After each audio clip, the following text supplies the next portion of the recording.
Mannequin Chill is back. Just getting started on week 8. And this week we are going to get right back in the groove of talking about hammers and non-hammers, which we have now termed landmines. We didn't come up with it, but it was used on the stream. You don't like landmines? Well, what's better?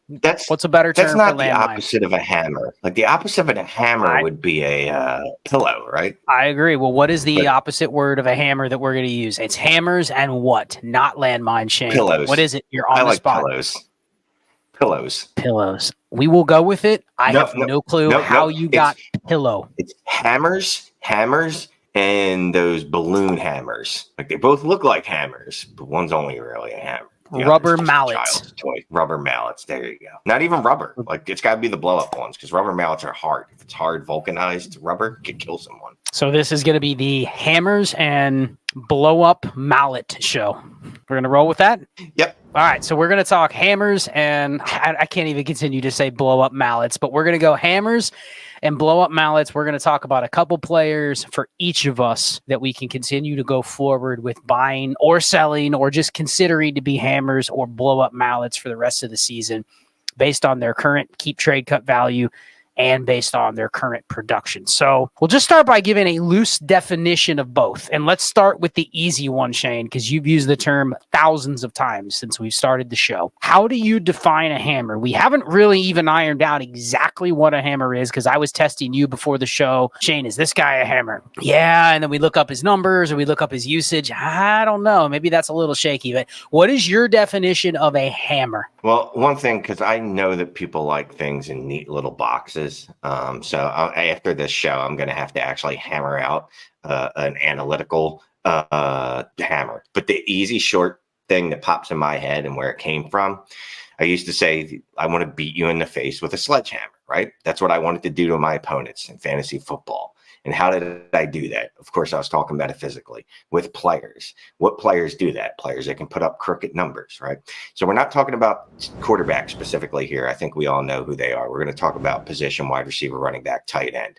So in my mind, a hammer was a player that can win any week, basically, if not as on his own. You know the weeks that I'm talking about, though. Like say you have for example, Keenan Allen, 60-point week. Good chance you're going to win that week. Alvin Kamara, 50-something point week in the playoffs a few years ago. You're going to win that week. That's what to me is a hammer. Now, it's not a player that does it once and never does it again. That's something else. It's someone that has to have a little utility, like a real hammer. It has to be someone that can do this on if not a frequent basis, they can do it on a semi-frequently basis. Players like Jamar Chase, Justin Jefferson, you're not shocked when they go, oh, they had a 45-point week. It's in the range of outcomes of what they can do. They've done it before. So basically, it's someone that's a high producer and or someone that has a ton of trade value. And in the game that we play today, where much of the value is derived from the production anymore, those things are quickly intersecting and merging into one. Yeah, so this show, you're not going to find us talk about guys like Adam Thielen or Alvin Kamara, where we're like, wow, their production is really out pursuing their value or their market value. And that's just because a lot of people already know those guys. I mean, I can count on two hands the number of times in the last couple of weeks I've heard people saying, hey, go buy Adam Thielen in Dynasty. He's cheap, except for the person that has him. Immediately when you go try to buy players like that, it's like, yeah, he's probably known as maybe not a hammer, but valued in a range where you immediately go, yeah, I probably shouldn't buy that because I know better, and this isn't the time to chase it. So we're not trying to define, okay, who are the best buys that are going to give you the most production. We are trying to match up who are the guys that you can buy that are going to be expensive, but can give you difference-making production. So however you want to define that, it's hard to say it's this many points per game, or it's this many touches. It's got to be relative to your league. And obviously you have to have some sort of roster construction ideas when you're doing this. Don't buy a running back when you don't need one, etc. But you're looking for, probably for me, when you said define a hammer, it's probably a player that I would say is a top 50 dynasty asset overall and has the potential to produce what I would call not even difference-making production, but somebody where you go, all right, he's not full of the, as Ray likes to call it, the ADV or the artificial dynasty value. When I hear the name, it's not, okay, well, yeah, I have to put that guy in the top 50 just because of what he's done in the past or his profile. Like, legitimately, the production is backing it up. And I'm rather buy him over some of the other really good players in the same tier, assuming that the price is very similar. So we'll see. We'll talk about our hammer examples, and everyone can kind of think about, all right, how does it fit into my own? Now let's focus on the balloon mallets, the opposite end, whatever you want to define it as. We think we have kind of a working definition of what that actually is. But the fake hammers, we could call it that as well, Shane. Who are those players? What are you looking to define those players as when it comes to this list? The fake ones, the fake alphas, the fake hammers. Who are those? It kind of feels like you know it when someone asks you. When someone asked us, is Sam Laporta a hammer, on the stream 2 weeks ago? No, he's a very good player, and he's having a nice rookie season, but he hasn't elevated himself to the level of hammer. If someone were to try to tell you that TJ Hawkinson is a hammer, I don't believe he's a hammer even at the tight end position, because there's two of them. There's Travis Kelce and Mark Andrews. A wide receiver 1, but they're putting up wide receiver 12 numbers. Like, that's a good player, you know what I mean? But that's not a hammer. What that is someone giving you a low-end wide receiver 1 production. Michael Pittman in the earlier part of the year, up until these last couple weeks, was putting up wide receiver 1 production. But he's not something that you would ever label as a hammer. There was no point during a run where you felt like, okay, this is sustained. He's now in that Justin Jefferson, Jamar Chase, A.J. Brown discussion. He's a low-end wide receiver 1. He's not someone that's ever really going to be a hammer and actually make it to that ceiling.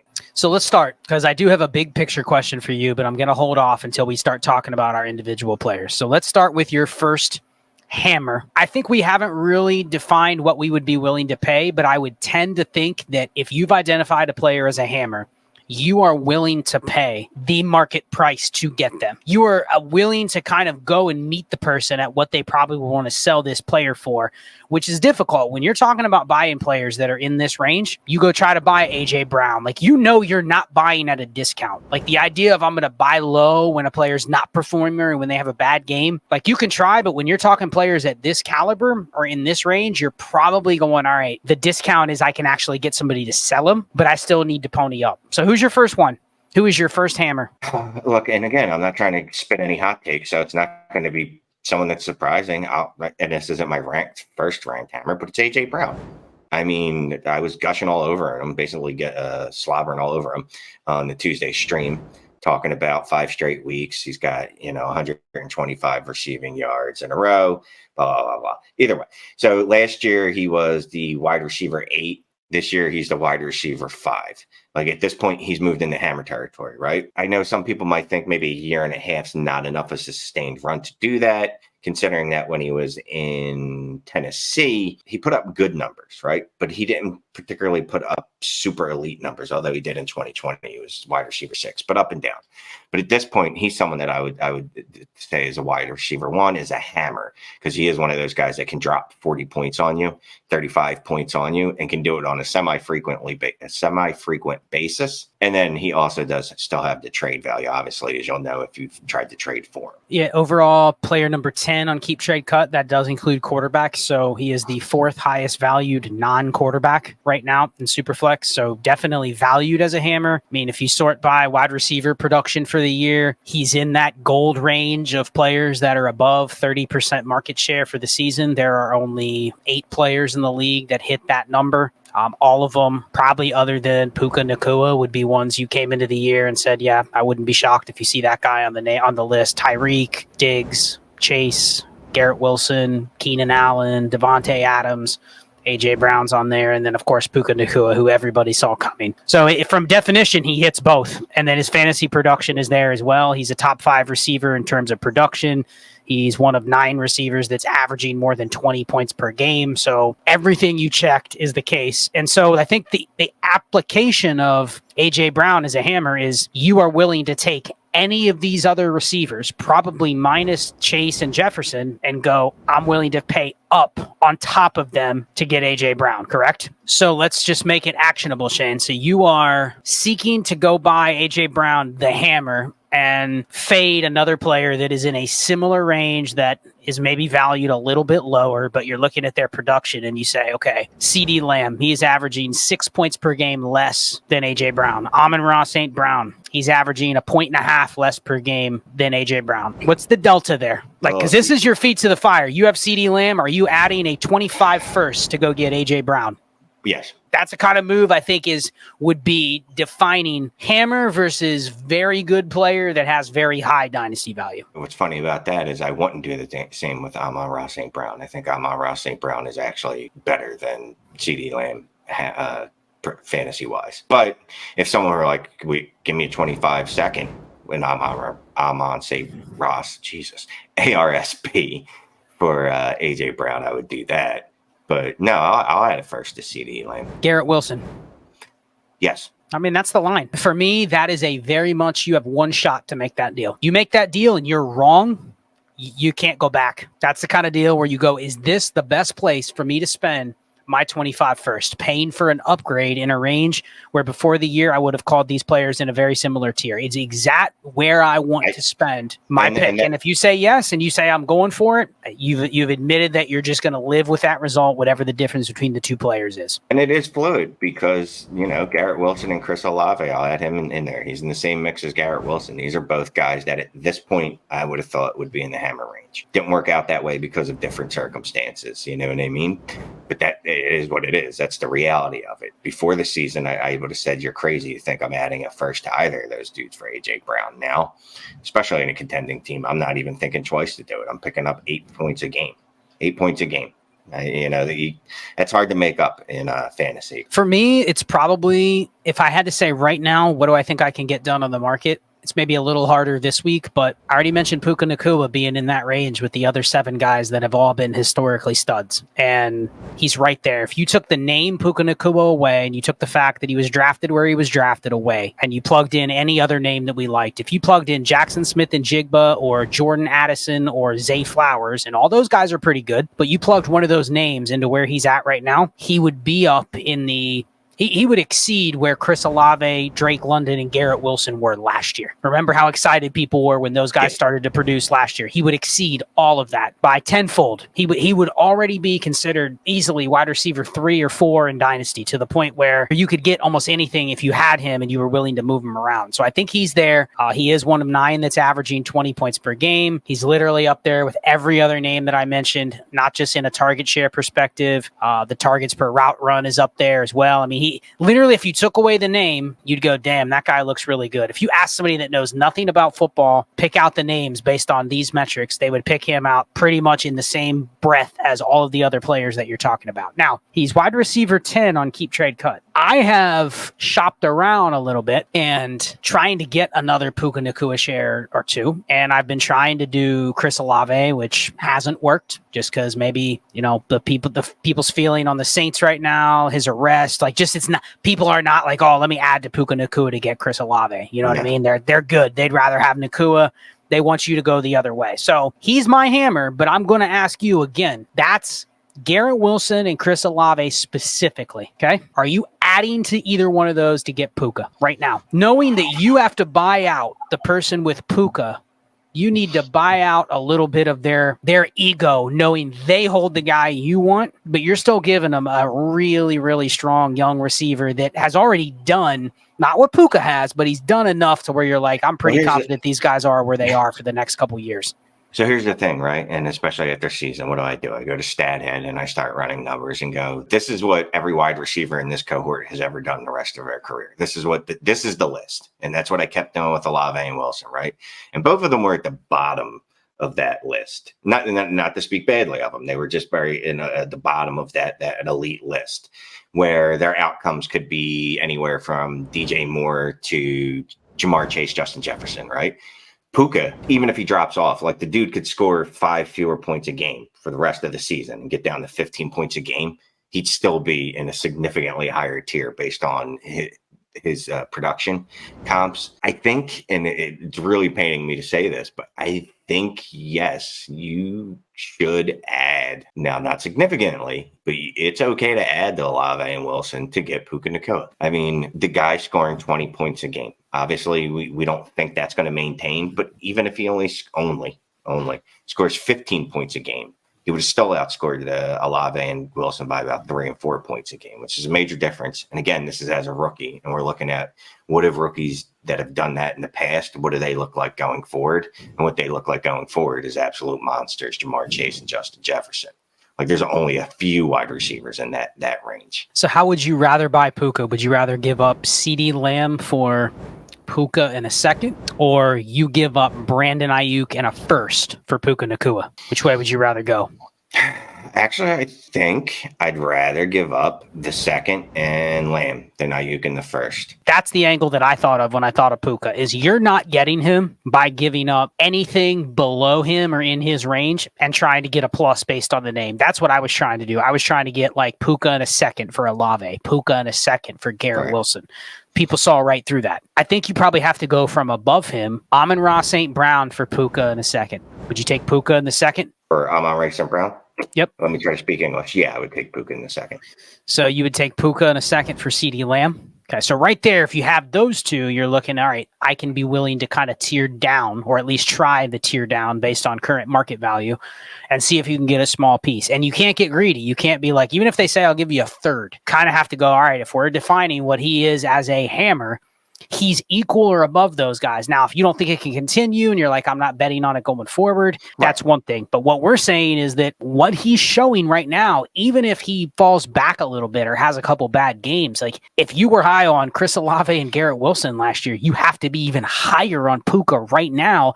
And I think he's actually just as attainable. Right. But you also have players in a similar value range that are different positionally. Gibbs, that's who I traded yesterday straight up for Puka. I like Gibbs. I like Bijan. Hell, I like a lot of running backs. But if you give me the chance to get a similarly tiered production value-wise type player at a wide receiver, I will do that 10 times out of 10. I will get out of the running back and go straight to the wide receiver. Devin Achane. If I can move Devin Achane for Puka Nacua, I would do it. Things like that. I like that. I like the cross-positional trade because as soon as you start sending out offers where you're trying to give a receiver for a receiver plus, or you give us a plus and a receiver for another receiver, it's very easy to spot what you're trying to do there. So I do like the cross-positional trade, but as soon as you're trying to move a guy like Gibbs for a high-end player, it becomes difficult. So I like that. I think that is the way to go about it, is to move from quarterback or move from running back, especially if you can get credit and try to get Puka that way. So we've each named a hammer.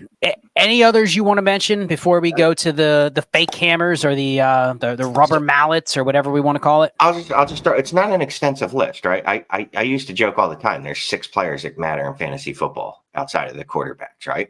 So honestly, it's Tyreek Hill, Justin Jefferson, Jamar Chase, AJ Brown. You've convinced me on Puka Nacua.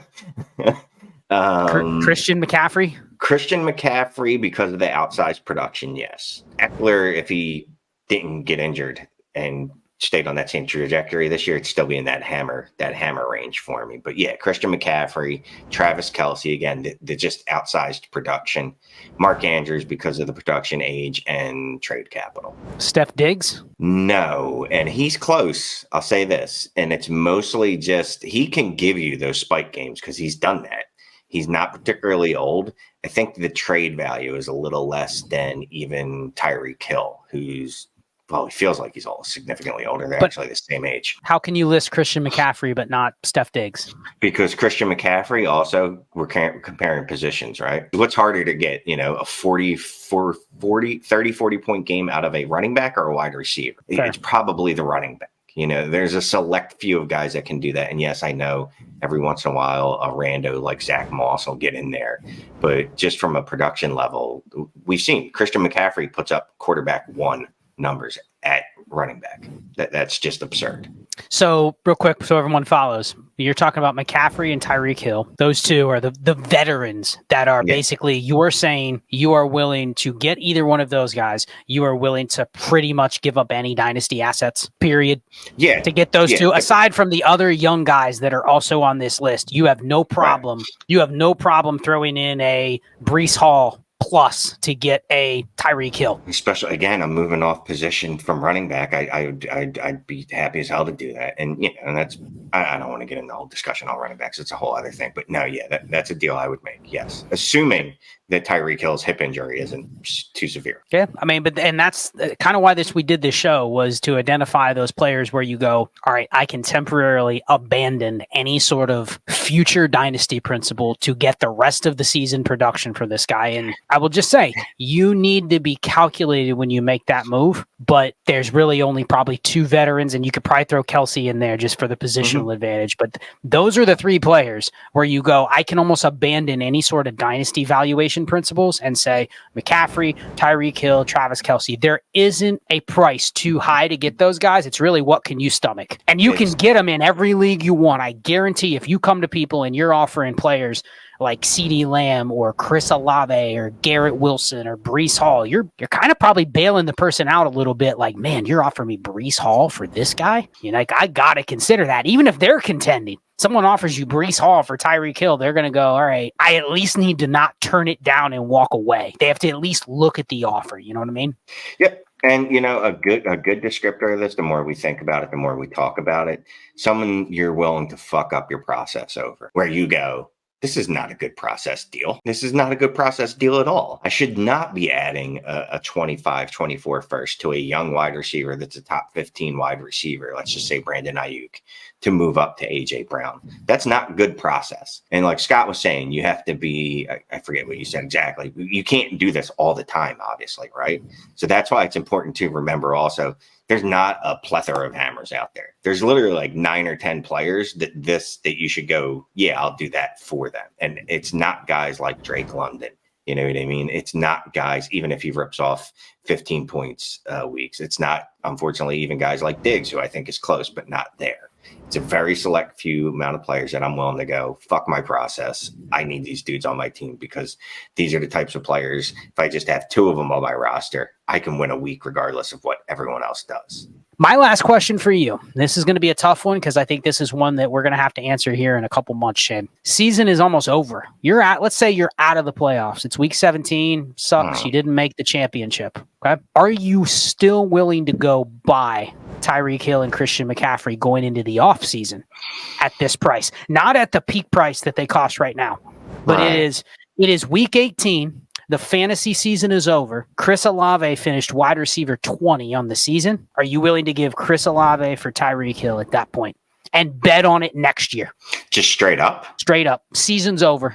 Consider, and I'm assuming they've gone on to their respective trajectories from this year, even if Tyreek Hill slows down a little bit and doesn't go for 2,000. Tyreek was the wide receiver 1, but the season is over. Chris Olave may be disappointed a little bit, but he's still considered a top 12 dynasty receiver. You kind of expect him to stay the same or get a little bit better next year. But are you willing to make that move at, let's assume it's a 30% cheaper cost? Because obviously when the season's over, a lot of people are going to go, man, I'd love to ride Christian McCaffrey or Tyreek Hill to a title and then still cash out at top 12 receiver price at the end of the year. That's having your cake and eating it too. That might be the window, though, if you don't want to sit here and go, damn, should I really trade CeeDee Lamb plus for Tyreek Hill? Like, maybe the time is to do it when everybody else is going, I'm getting out. Are you willing to do that, or is it still really tough in that process? It's going to be roster construction dependent. I'm going to lean no. Just put that out there, right? But if I have a roster that's built where it's not significantly or terribly old at the wide receiver position, I don't have a lot of players that are going to age out. You know what I mean? You don't want Tyreek, Diggs, and McCaffrey on the same team in the offseason, right? That's probably a bad move. Well, I mean, if it's specifically those 3, I think I could live with it. But if it's Tyreek, DeAndre Hopkins, and Amari Cooper, then it's a little different story. Well, if you already have Tyreek and McCaffrey and you're holding, let's just say, Garrett Wilson, like you're not actively going, let me go pivot the Garrett Wilson to Stephon Diggs trade, right? You're not looking to do that or even insert Tyreek into that. You're looking to do it on a roster where you go, I know next year I'm going to enter with a younger, fairly insulated team. Like that might be the situation you do it. Yeah. So like a perfect situation, and some people are going to have it is they have a Chris Olave and Garrett Wilson, something like that, or whoever we look at the end of this year, like we looked at those 2. Maybe it's JSN and maybe it is Jordan Addison. You know what I mean? And maybe you go, you know what?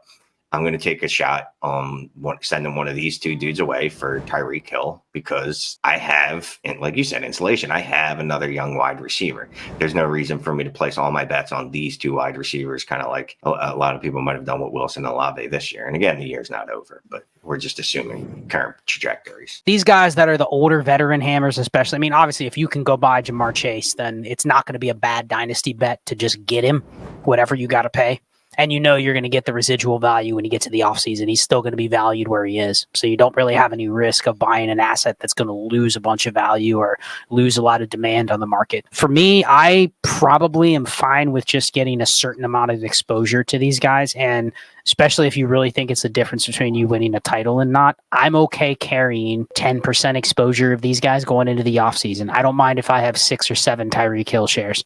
I don't mind if I have a couple McCaffreys. Normally I'd be like, man, I don't want any running backs in the offseason. But I think you have to make some exceptions, and you have to be willing to go, all right, there's going to be another window. But also understand that if you're holding somebody like McCaffrey through the offseason, you're accepting that you're kind of going to have to build your roster similarly next year around him. So the moves you shouldn't be focusing on are, man, I got to dump McCaffrey after this year. It should be, how can I reform the roster around him so that I go into next year with, okay, I'm ready for McCaffrey to put up 22 points per game. And if he doesn't, he doesn't. But I've insulated the rest of my team around him to make up for the fact that I'm holding him through the offseason. So good episode, Shane. Hammers and rubber mallets, I guess we're going to call it. We got to come up with a better term than that. Maybe we'll think of one before I think it's next really live stream. No, it's really catchy. Non-vulcanized rubber mallets. Yeah, that one's not going to work. Anyway, good luck week 8 with everybody. Stay tuned for our AMA that we do every Saturday night in the Discord, destinationdevy.com. You can sign up for it there.